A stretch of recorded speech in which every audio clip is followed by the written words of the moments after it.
സിജോ ഔട്ടായതിൻ്റെ പിന്നിൽ നടന്ന സംഭവം എന്താണ്? ഷൂട്ടിംഗ് സെറ്റിൽ നടന്നത്. സിജോ ഔട്ടായപ്പോൾ വീട്ടുകാർ ഷോക്കായോ? സിജോ ഷോക്കായോ? വീട്ടുകാർ ആരെങ്കിലും കരഞ്ഞോ? ഏത് മെത്തേഡ് വഴിയാണ് സിജോ ഔട്ടായത്? എവിക്ഷൻ എന്ത് ടാസ്ക് ആയിരുന്നു കൊടുത്തിരുന്നത്? ഫുൾ ഡീറ്റെയിൽസ് കിട്ടിയിരിക്കുകയാണ്. ഇന്ന് നടന്ന സൺഡേ എപ്പിസോഡിൻ്റെ എവിക്ഷൻ്റെ ഫുൾ ഡീറ്റെയിൽസ് പറയാം. Welcome back to Ansif moonlight media. I am Ansif. Video ആദ്യമായിട്ട് കാണുന്നവർ ചാനൽ സബ്സ്ക്രൈബ് ചെയ്യണം, ലൈക്ക് ചെയ്യണം, ഷെയർ ചെയ്യണം. നിങ്ങളുടെ അഭിപ്രായങ്ങൾ മസ്റ്റായിട്ട് താഴെ കമൻറ്റ് ചെയ്യണം. ഇതുപോലത്തെ exclusive genuine fast Big Boss അപ്ഡേറ്റ്സിനായിട്ട് ഇപ്പം തന്നെ നമ്മുടെ പേജ് ഫോളോ ചെയ്യാൻ വേണം. എന്താണ് ഇന്ന് അവിടെ സൺഡേയിലത്തെ എപ്പിസോഡിലെ എവിക്ഷൻ ഷൂട്ടിൽ നടന്നത് എന്നുള്ള സംഭവമാണ് ഞാൻ പറയാൻ പോകുന്നത്. ഞാൻ അറിഞ്ഞത് എവിക്ഷന് വേണ്ടിയിട്ട് ഇവർക്ക് കൊടുത്തിരുന്ന ടാസ്ക് ഒരു ചാക്കാണ്. അതായത് എല്ലാവർക്കും ഓരോ ചാക്ക് വീതം കൊടുത്തിട്ടുണ്ട്. ഇവരുടെ ഫോട്ടോ ഉള്ള ചാക്കാണ് കൊടുത്തിരിക്കുന്നത്. ഗാർഡൻ ഏരിയയിൽ വെച്ചിട്ടാണ്. നമ്മുടെ ഒരു ത്രാസ് ഉണ്ട്. ഈ ത്രാസിൽ രണ്ടറ്റത്തായിട്ട് ഈ ചാക്ക് വയ്ക്കുക. അതായത് ആദ്യം ജാസ്മിനും റഷിയാണ്. ജാസ്മിൻ്റെ ചാക്ക് ഒരു ത്രാസിൽ, റഷിയുടെ ചാക്ക് ഒരു ത്രാസിൽ. അപ്പോൾ അതിനകത്ത് റഷിയുടെ ചാക്ക് താഴ്ന്നു പോകുന്നുണ്ട്. അപ്പോൾ റഷി സേവ് ആകുന്നു. അടുത്ത് രണ്ടാമത് റഷി ഇപ്പോൾ സേവ് ആയല്ലോ. അപ്പോൾ ജാസ്മിൻ്റെ ആണല്ലോ ഇപ്പം അങ്ങനെ നിൽക്കുന്നത്. അപ്പോൾ അടുത്ത് ജാസ്മിൻ്റെ കൂടെ സിജോയെ കൂടി വിളിക്കുന്നു.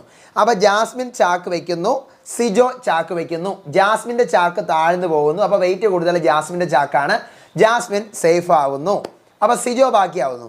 അപ്പോൾ അടുത്ത് സിജോ അവിടെ ചാക്ക് വയ്ക്കുന്നു. ശ്രീതു കൊണ്ടുവന്ന് ചാക്ക് വയ്ക്കുന്നു. ശ്രീതുവിൻ്റെ ചാക്ക് വയ്ക്കുമ്പോൾ തന്നെ താഴ്ന്നു പോകുന്നു. അപ്പോൾ ശ്രീതു സേഫ് ആവുന്നു. സിജോ എവിക്റ്റഡ് ആവുന്നു. അങ്ങനെയാണ് സിജോ എവിക്റ്റ് ആവുന്നത്. ഇന്നലത്തെ അതായത് ഇന്ന് ഷൂട്ട് ചെയ്ത സാറ്റർഡേ എപ്പിസോഡിൽ ഡയറക്റ്റ് ലാലേട്ടൻ തന്നെ അർജുനെയും ജിൻഡോയെയും സേഫ് ആകുന്നുണ്ട്. നാളെ ഋഷി, ജാസ്മിൻ, ശ്രീതു ഇവർ 3 പേര് സേഫ് ആവുന്നുണ്ട്. അപ്പോൾ 5 പേര് ഓൾറെഡി സേഫായി. നോറ ഇന്നത്തെ എപ്പിസോഡിൽ എവിക്റ്റായി. സിജോ നാളത്തെ എപ്പിസോഡിൽ നമുക്ക് ടി വിയിൽ കാണുമ്പോൾ സിജോ എവിക്റ്റഡ് ആവും. അങ്ങനെയാണ് സിജോ എവിക്റ്റഡ് ആവുന്നത്. ദെൻ സിജോ നേരെ ഭയങ്കര ഷോക്കാവുന്നു. സിജോയ്ക്ക് ഷോക്കാവുന്നു. ചെറിയൊരു വിഷമമൊക്കെ ഉണ്ട്, മുഖത്ത് ചെറിയൊരു വിഷമമൊക്കെ ഉണ്ട് എന്നാണ് അറിയാൻ പറ്റിയത്. വീട്ടുകാരും ഷോക്കാവുന്നു. അർജുന് നല്ല വിഷമമുണ്ട്. നേരെ തിരിച്ച് സിജോ സ്റ്റേജിൽ വരുമ്പോൾ ഭയങ്കര കയ്യടിയാണ് എന്നാണ് അറിയാൻ പറ്റിയത്. ഭയങ്കര കയ്യടിയും ആർപ്പ് വിളിയൊക്കെ ഉണ്ടെന്നാണ് അറിയാൻ പറ്റിയത്. എന്നിട്ട് സിജോ സ്റ്റേജിൽ നിൽക്കുമ്പോൾ ലാലേട്ടൻ ചോദിക്കുന്നുണ്ട്, സിജോ എങ്ങനെയുണ്ട്, പ്രതീക്ഷിച്ചിരുന്നു? ഇല്ല, ഞാൻ പ്രതീക്ഷിച്ചിരുന്നില്ല. എൻ്റെ ബർത്ത്ഡേ ആയിട്ട് ലാലേട്ടൻ എന്നെ സേവ് ആവും ഞാൻ എന്നൊക്കെയാണ് ഞാൻ കരുതിയിരുന്നത് എന്നെല്ലാം പറയുന്നുണ്ട്. അതിനുശേഷം സിജോയുടെ ജേണിയൊക്കെ കാണിച്ചു കൊടുത്ത് സിജോയെ യാത്രയാക്കുന്നു. പിന്നീട് നമ്മുടെ അർജുൻ നമ്മുടെ കണ്ടസ്റ്റൻസിനോട് ചേരുമ്പോഴത്തേക്കും കണ്ടസ്റ്റൻസുമായിട്ട് സ്ക്രീനിൽ ചേരുമ്പം അർജുൻ വിഷമിച്ച് നിൽക്കുകയാണ്. അർജുൻ ഒരുമാതിരി വിഷമുള്ളപ്പോൾ അർജുന് ഭയങ്കര ഒരു വിഷമമാവുന്നുണ്ട്. സിജോ ഒട്ടും പ്രതീക്ഷിച്ചിരുന്നില്ല. വീട്ടുകാരും ആരും പ്രതീക്ഷിച്ചിരുന്നില്ല. അപ്പോൾ ഇതാണ് എവിക്ഷൻ്റെ അപ്ഡേറ്റുകൾ, ഡീറ്റെയിൽസ് ഇതാണ്. ഷൂട്ടിംഗ് സെറ്റിൽ നടന്ന സംഭവമാണിത്. ഇത് നാളെ നമുക്ക് എപ്പിസോഡിൽ കാണാൻ പറ്റും. എത്രത്തോളം എപ്പിസോഡിൽ ഈ സാധനങ്ങളൊക്കെ വരും എന്നറിയത്തില്ല. കുറേയൊക്കെ കട്ട് ചെയ്യുമായിരിക്കും. എന്തായാലും എനിക്കിപ്പോഴും ഒരു അൺഫെയർ എന്ന് തന്നെയാണ് പറയാനുള്ളത്. മറ്റൊന്നും പറയാനില്ല. സിജോയ്ക്ക് വിഷമമുണ്ട്. പക്ഷേ ഈ പറയുന്ന പോലെ സിജോ പ്രതീക്ഷിക്കുന്നില്ലല്ലോ.